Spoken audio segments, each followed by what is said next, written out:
All right, welcome to the Postgame podcast. Jerry is with Rutgers. Eddie is helping Boomer do his weekend football show. So I've got CeeLo with me who did the warm-up and now the Postgame podcast. Welcome, CeeLo. Oh, good to be here. Thank you, Al. And just a quick note to the fella doing the YouTube. Yesterday, we were mislabeled. I had Jerry Recco's name under mine. Jerry had Al Dukes under his. So I am Al. That's CeeLo, though. Very confusing. And in fairness to the man who's doing it, he is not familiar with the program. I was going to say, do you know who this individual? I know who he is, but he is new to the show. Okay. So it's will be interesting for me to see. He probably is like, listen, this is nothing. Who are these guys? Yeah. This is a nothing thing. What are we doing? It's a show about nothing. Yeah, I always want to. Do you think I'll be able to pull this off, CeeLo? I've talked to you about this off the air. I want to have. It's just a hard thing to do without hurting people's feelings. Mm-hmm. Egos. And egos, when you work in radio, you have an ego more than probably other people. Yes and no. Depends on the person. Yeah. I wanted to do a WFAN draft where you take every WFAN employee, on-air producer, board op, update person, and have just a couple people, and they have to, like an NFL draft who you would want on your team. So not necessarily just for an on-air role. No, because like if you saw Eddie Schizzeri's ability to put drops in a show as very valuable, you might take him higher than a talk show host. Sure. Just because of his value. He can offer something in what he does. Yeah. That's of more value than just a generic talk show host. Right. Or update guy or whatever. Right. And it could complement one of your talk show hosts that you're going to pick in a later round. Very true. So it's like a WFAN fantasy league. Almost. Fantasy league. Yeah. And then you also have to keep in mind, now we don't know what people make, but there will be, you got to count that for salary, right? So you're going to go, okay. So my guess is that Boomer is a higher paid employee than others. Educated guess. So you've got to include that in like, okay, if I take Boomer, my payroll, like we're going to have some sort of a salary cap situation. Go, okay, if I'm taking Boomer, then maybe I take Eddie because he's a lower pay than a talk show host. You know what I mean? That's like daily fantasy where you get a certain amount of money to spend and you build the best team that you can. Yeah, I think it would be interesting because then like I'd look at other people like you'd assume, like you'd have to make some assumptions here because we don't have people's salaries to go, okay, so a producer probably makes less than a host. Then where does the board op is similar to the producer? Probably. We don't know. And you go there, how do you build? Do you want to build with a veteran like Boomer who comes with a higher salary cap? Yeah. Or build younger guys, not proven, less pay? You know what I mean? Like, how do you think you would approach Boomer this? is the Aaron Rodgers in this case. He's the veteran quarterback with the big cap number. Yeah. And someone like, I'll just throw a name out there, like a Tommy Lugauer. Right. Would be like the rookie, almost like Brock Purdy. Right. Mr. Irrelevant, late in the draft, 7th round, making no money. He's on his rookie contract.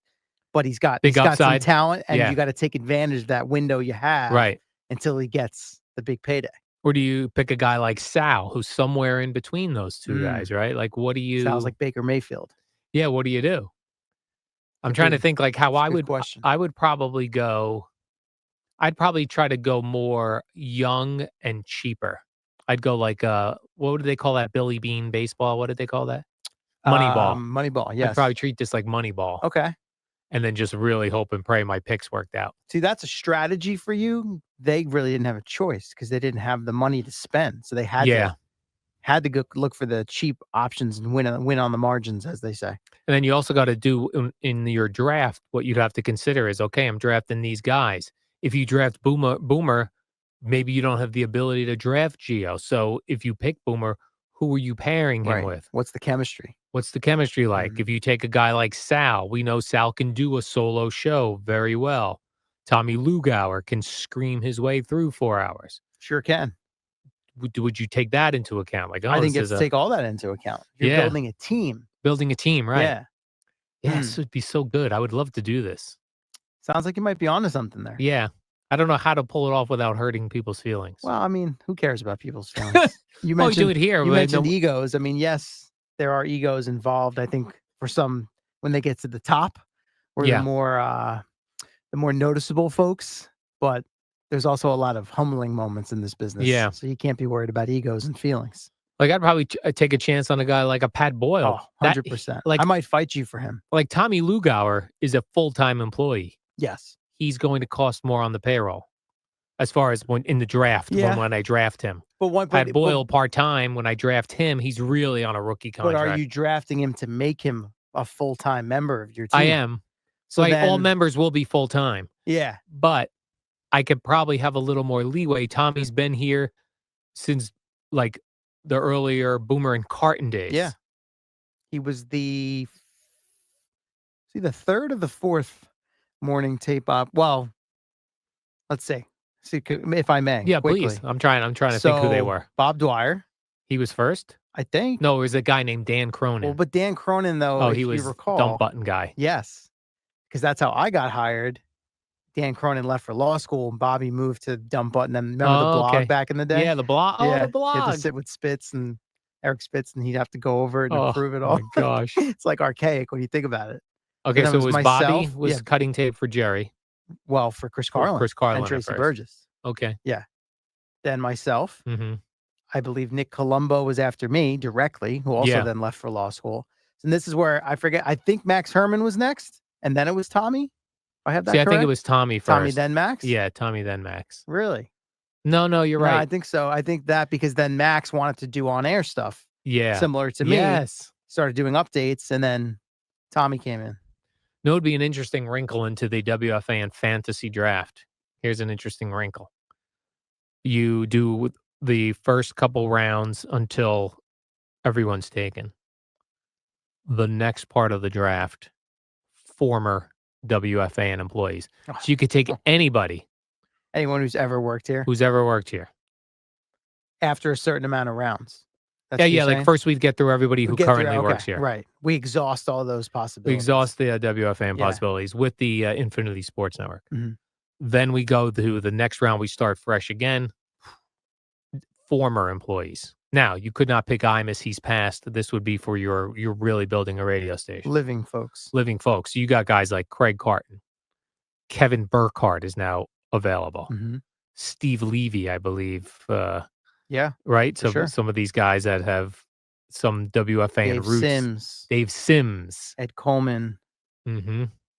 Jody McDonald. Again, now you're looking at, okay, how much longer do they want to be in the business? Yeah. So you're picking a guy, you're picking an older person that might want to retire. Fair. That Mike and Chris would be available. Susan Waldman. Yeah. Sid Rosenberg, even though he's at WABC now, he would be available to draft. Steve Summers. Tony Page. Yeah. Let's go right on down the line. JJ. Wow. That'd be one that people I forgot about JJ. Yeah. Man.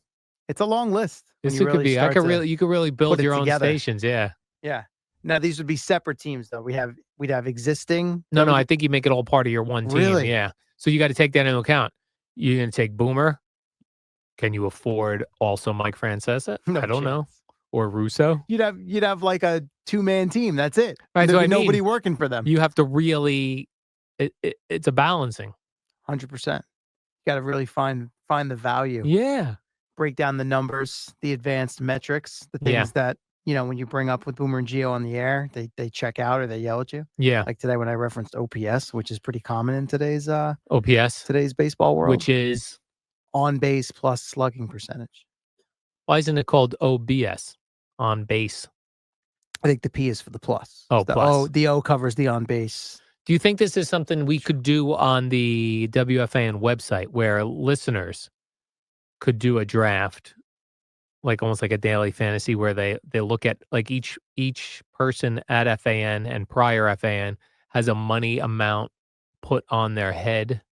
Sure. And then you assign them a salary. Yeah. Sign them on a salary amount. But what's the end game? Like they just build it, and then that's it? Yeah, I don't know. What is the end game? Then we vote on who's got the best lineup. Okay. So you have a contest. Yeah.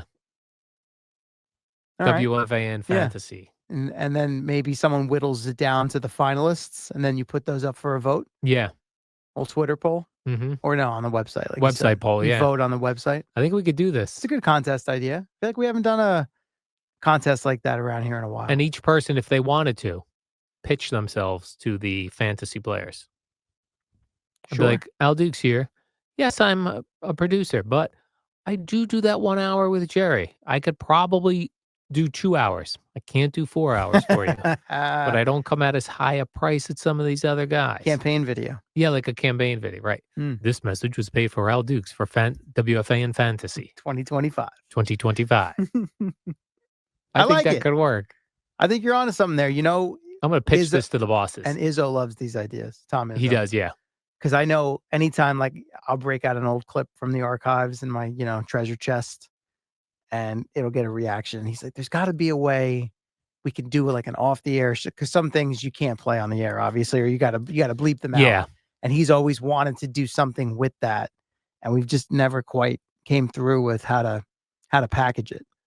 Well, I think we got to do it, put it on the YouTube channel where someone's sitting in the studio explaining what it is. Yeah, you got to or like someone interviews you because you're like the archivist. Well, I'm one of them. I do enjoy it. I take pride in it. No one asked me to, but it's just something you're I like. You're like the WFAN librarian. Yeah.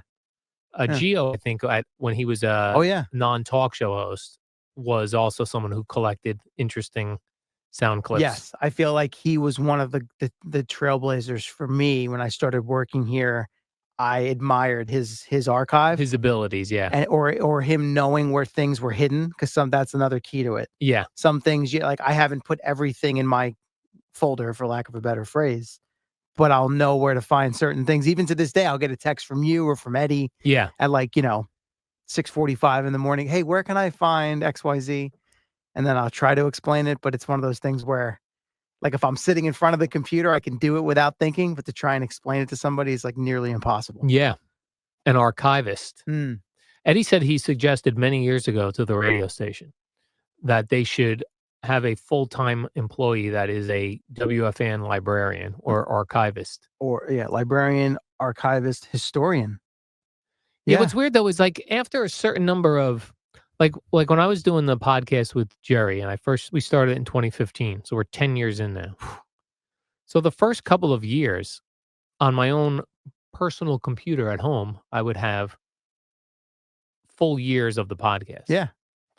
But at a certain point, it's just like, it's too much. There's too much out there. What are we doing with this? Yeah, and then what do you do with it? Because even when Howard Stern was starting at Sirius, like, I loved and collected Howard Stern tapes. I had hundreds of cassettes of Howard Stern. But then when what you don't realize is that even the best broadcaster ever, if I'll put that on Howard Stern, there were many days where they were just regular shows. They can't all be they didn't the like ever. Right, when I'd say, what was your favorite Howard Stern memory? A lot of things are going to repeat. Those are memories from a 40-year career, So, like, what stands out? And then all this other audio now that you have is just clogging like, you might want to pick out, hey, when the Giants made their Super Bowl run in 2007, what were those Monday shows like for everyone? Yeah. That would be cool. But the other stuff that year might not be anything all that interesting. But unless you have a librarian who is logging every show and what's in those 4 hours, it's just a lot of audio. Yeah. And then you're searching for a needle in a haystack. Yeah. And it gets overwhelming. Yes, very overwhelming. I honestly, to shrink it down, I even feel that way sometimes sifting through audio for the morning show, where, like, today we did the caller with C-Mac. It was like a 15-minute call, and there was so much good stuff in there. But it's like, I got to draw the line eventually somewhere where they're going to lose interest, or it's too much, or it drags on. And that gets overwhelming, especially you're in the middle of this show. We don't have much prep time, as Jerry has spoken about, especially with the warm-up show. So you're oftentimes kind of editing on the fly, and then you realize, oh my God, they just went to break. I'm on in 5 minutes, and I got to load all these clips in and figure out, what am I using? What am I not doing? Yeah. So now picture taking how many years is it now? Almost 40 years of WFAN, and trying to identify what you want, find it, pull out the best part. Like it's just an exponential amount of audio. Maybe this is what AI for radio could help with, right? Sure. You feed in all that audio and then are able to do some sort of search where you could put in like Mike and the Mad Dog, George Steinbrenner, and all that stuff comes up, and then you can look at specific dates and things. Yeah, I bet you that could be something in the future. AI. Or that Grok. Grok, yeah. Grok. I'm trying to figure out how I can use AI in this job. I'm not really finding so that you can do less. So I can do less, yeah. You find yourself being overextended these days? No, I'm just trying to think like how could I make it better? Okay. So like one of the little things I do, I'll write up a description of each podcast segment. Now I know I can grab that thing and then decide like have the AI make it more conversational. I could shorten it up. I can make it more business-like. The description, you mean? The description. Okay. I was actually playing around with this today during the show just to see like what I wrote and then how would they condense that. You're talking like for the titling the chapters of the show on the no, app? No. That is just a one-liner. I was talking about like on the when we post the podcast of the show, each segment of the show, I write up a paragraph for each hour. Each hour, not each segment. Summary. Each hour, yeah. And how to make that because sometimes I wonder with that when I'm writing the summary of the segments, you want to provide enough information to get someone to want to listen to it without giving away all the information. Yeah. And they'd be like, I don't need to listen to this. He just told me what's and I think a lot of times I write everything up. It'd be like, so like today I wrote, Boomer talked about what teams tried to get him to play for them at the end of his career. And he also revealed which teams he would have liked to have played for. Where in the past I might have written, Boomer was being wooed by the Packers. He would always love to have played for the Bears, surprisingly. Then there's no reason to listen. You just told me. Yeah. I could skip it.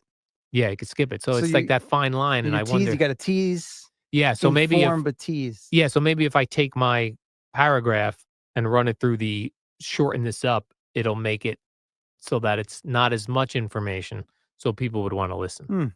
But you can also now with our podcasts and all podcasts, I think these days, there is a transcript that the AI does. So it takes that entire segment and writes it up if you want to read the show. That's wild. It's funny you bring up transcripts because I notice a lot of these clips that I'll see now, whether it's on YouTube or something that's embedded on X, they give you like, for lack of a better, not closed caption, but the transcription of what's being said.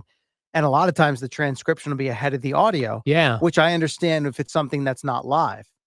But and maybe this was the delay of the internet or the Cowboys had it set up this way, but I was at Sirius XM on Monday and the Cowboys are doing their press conference and Jerry Jones is there giving his 15-minute answer.